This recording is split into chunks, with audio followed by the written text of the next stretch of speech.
कहानी की स्टार्टिंग में हमें दिखाया जाता है कि कनाडा की आबादी बहुत ज़्यादा बढ़ चुकी है। इसलिए यहाँ के गवर्नमेंट ने एक से ज़्यादा बच्चे पैदा करने पर बैन लगा दिया है।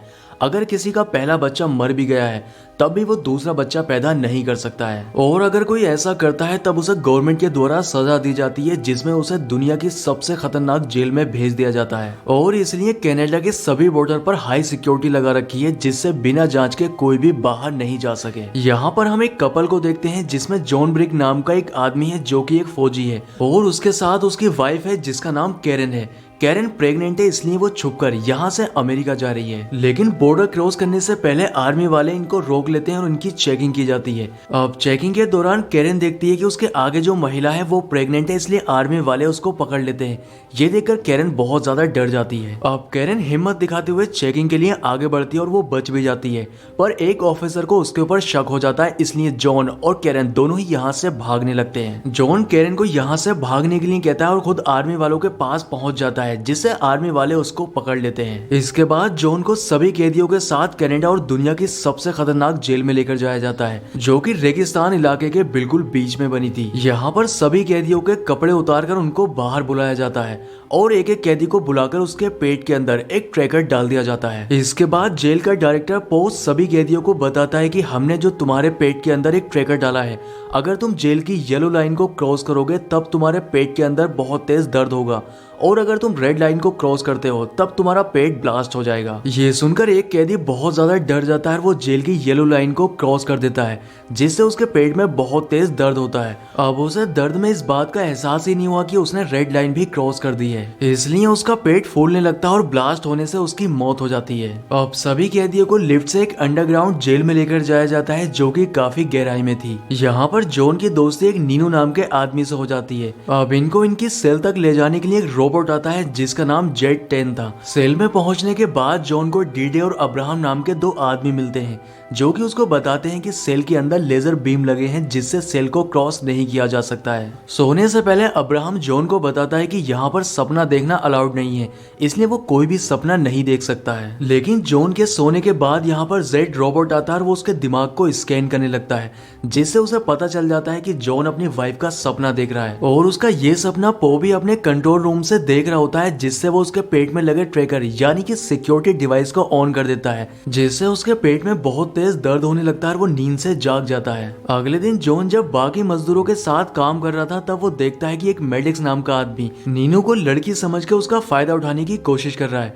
इसलिए जॉन वहां पर जाकर उससे झगड़ा करने लगता है। लेकिन तभी यहाँ पर जेड रोबोट पहुंच जाता है और उन तीनों की सिक्योरिटी डिवाइस को ऑन कर देता है, जिससे उनके पेट में बहुत तेज दर्द होने लगता है। इसके बाद इन तीनों को लेजर सेल के अंदर बंद कर दिया जाता है और इनसे पूछा जाता है कि झगड़ा किसने स्टार्ट किया। लेकिन नीनू मेडिक्स से काफी डरता था, इसलिए वो कुछ बोल ही नहीं पाता है, और जॉन नीनू को बचाने के लिए उस झगड़े को अपने ऊपर ले लेता है। इसके बाद जॉन को पो के पास कंट्रोल रूम में ले जाया जाता है, जहाँ पर वो देखता है कि इन लोगों ने कैरन को भी पकड़ लिया है। यहाँ पर पो जॉन और कैरन दोनों की सिक्योरिटी डिवाइस ऑन करके उन्हें काफी टॉर्चर करने लगता है। इसके बाद अब्राहम जॉन को बताता है कि फ्लोर ए और बी दोनों पर ही प्रेग्नेंट महिलाओं को रखा गया है, और हो सकता है कि कैरन भी वहीं पर हो। अब हमें कैरन को दिखाया जाता है जो कि एक सेल के अंदर बंद थी, और यहाँ पर सभी प्रेग्नेंट महिलाओं को रखा गया था। यहाँ पर एक महिला के पेट में दर्द शुरू हो जाता है क्योंकि वो प्रेग्नेंट थी और बहुत जल्द माँ बनने वाली थी, लेकिन वो इस बात से काफी डर रही थी कि पैदा होने के बाद ये लोग उसके बच्चे का क्या करेंगे, इसलिए वो इस बात को छुपा लेती है। जॉन की मेडिक्स से फाइट होने लगती है और कैरन ये सब ऊपर के फ्लोर से देख रही होती है। जॉन मेडिक्स को बुरी तरह से मारने लगता है, जिससे वो नीचे लटक जाता है।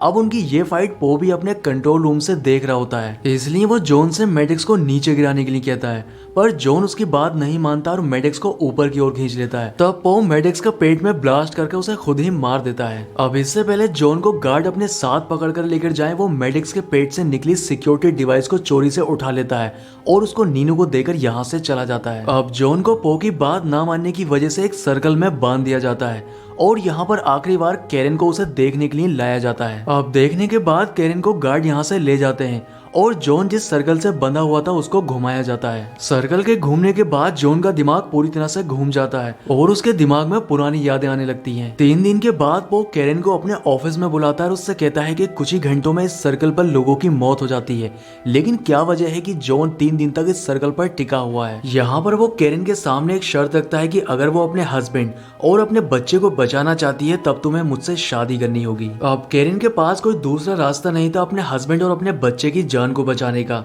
इसलिए वो पो की बात मान लेती है। अब जॉन को भी छोड़ दिया जाता है, लेकिन जॉन की हालत काफी खराब हो चुकी थी। जॉन ना ही तो किसी से बात कर पा रहा था और ना ही उसे किसी भी दर्द का एहसास हो रहा था। इसका मतलब यह है कि वो जिंदा तो है पर उसके दिमाग ने काम करना बंद कर दिया है। दूसरी तरफ हम कैरेन को देखते हैं जो कि अब पो के साथ रहती है, लेकिन एक रात कैरेन देखती है कि पो एक चेयर पर बैठा है और उसके शरीर से बहुत सारी वायर जुड़ी हुई हैं। ये देखकर कैरेन काफी हैरान होती है कि आखिर पो ये सब क्या कर रहा है, पर बाद में कैरेन को पता चलता है कि वो कोई नॉर्मल इंसान नहीं है, बल्कि उसके ऊपर एक्सपेरिमेंट करके उसे एडवांस ह्यूमन में बदल दिया गया है और वो एक ऐसा इंसान बन चुका है जिसे कभी भूख ही नहीं लगती है। खाने की जगह वो इन वायर के जरिए अपने शरीर में महीने में एक बार एमिनो एसिड ट्रांसफर करता है। यहाँ पर वो कैरेन को बताता है कि प्रेग्नेंट महिलाओं के जो बच्चे पैदा होते हैं हम उनको भी इसी तरह के ह्यूमन में बदल देते हैं, जिससे धीरे धीरे नॉर्मल इंसानों को पृथ्वी से खत्म कर दिया जाए जिन्हें भूख और प्यास लगती है। ये सुनकर कैरेन काफी ज्यादा डर जाती है। अब 4 महीने गुजर चुके थे, लेकिन जॉन की हालत में अभी तक कोई भी सुधार नहीं आया था। एक दिन अब्राहम उसको बताता है कि उसकी बीवी बहुत जल्द माँ बनने वाली है,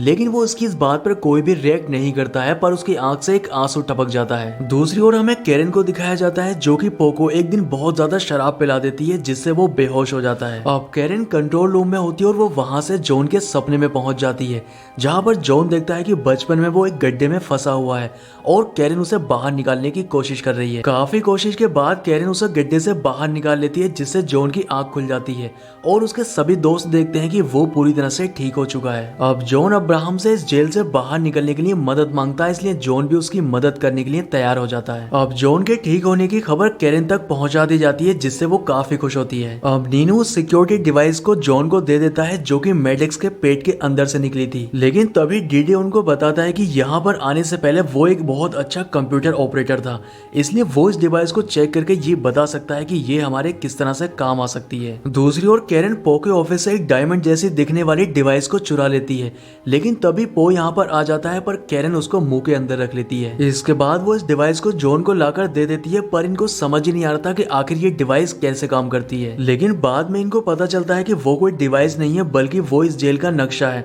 और नक्शा देखकर इनको पता चल जाता है कि इस जेल से किस तरह से बाहर निकलना है। अब नक्शा देखने के बाद कैरेन वापस उसको पो के ऑफिस में रख देती है। दूसरी ओर डीडी उस सिक्योरिटी डिवाइस की अच्छे से जांच करने लगता है, और जांच करने के बाद उसे पता चल जाता है कि उनके पेट के अंदर जो डिवाइस डाली गई है उसके अंदर एक मैग्नेट लगी हुई है, जिससे ये डिवाइस काम करती है। इसलिए अब इस डिवाइस की मदद से जॉन के सभी साथी एक एक करके अपने अंदर की डिवाइस को बाहर निकाल देते हैं। लेकिन दूसरी तरफ हमें पो को दिखाया जाता है, जिसको इस बात की खबर लग जाती है कि ये लोग उसे धोखा देने की कोशिश कर रहे हैं, इसलिए अगर इस बात की खबर ऊपर तक जाती है तब उसे डायरेक्टर की पोस्ट से हटाया जा सकता है। अब जॉन के साथियों ने जो सिक्योरिटी डिवाइस अपने अंदर से निकाली थी वो उसको कंस्ट्रक्शन साइट के पाइप के ऊपर चिपका देते हैं और खुद एक दूसरे से झगड़ा करने लगते हैं, जिससे जेड रोबोट उस डिवाइस को एक्टिवेट कर देता है। लेकिन सभी डिवाइस पाइप पर लगी होने की वजह से जैसे ही एक ब्लास्ट होता है पाइप के अंदर बड़ा सा होल हो जाता है। इसके बाद ये सभी लोग उस होल से पाइप के अंदर चले जाते हैं, क्योंकि वो पाइप बाहर जाने का रास्ता था, पर पो उनको कंट्रोल रूम से देख रहा होता है, इसलिए वो पाइप के अंदर गर्म हवा छोड़ देता है। इसके बाद पाइप के अंदर एडवांस रोबोट आ जाते हैं और उनके ऊपर गोलियां चलाने लगते हैं,